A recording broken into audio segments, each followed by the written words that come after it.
எல்லோரும் ரைஸ் பண்ணி என்ன பண்ண போகிறேன்னா எங்கள் அம்மா வந்து ஒரு டிஷ்ஷு சமைச்சிருக்காங்க. வாங்க எப்படி இருக்குன்னு சொல்லுங்கள், கமெண்ட் பண்ணுங்கள். வாங்க வீடியோக்குள்ளே போகலாம். இங்கே வந்து விதமான முட்டை ஆம்லேட்டு இங்கே பாருங்கள். திருப்பி போடுமா இதோ.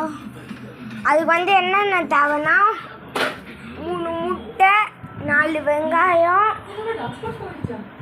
வெங்காயத்தை வதக்கிட்டு முட்டை போட்டு நல்லா கிண்டி விட்டிங்கன்னா ஒரு சூப்பரானது கிடச்சிடும். அப்புறம் மஞ்சள், உப்பு, கோதுமை மாவு,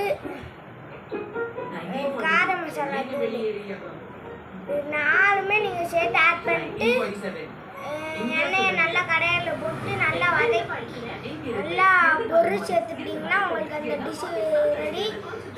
இந்த வீடியோ பிடிச்சிருந்துச்சுன்னா லைக் பண்ணுங்கள், ஷேர் பண்ணுங்கள், கமெண்ட் பண்ணுங்கள். அப்படியே அந்த சப்ஸ்கிரைப் பட்டனை தட்டி விட்டு பெல் ஐகானை கிளிக் பண்ணுங்கள். பாய்.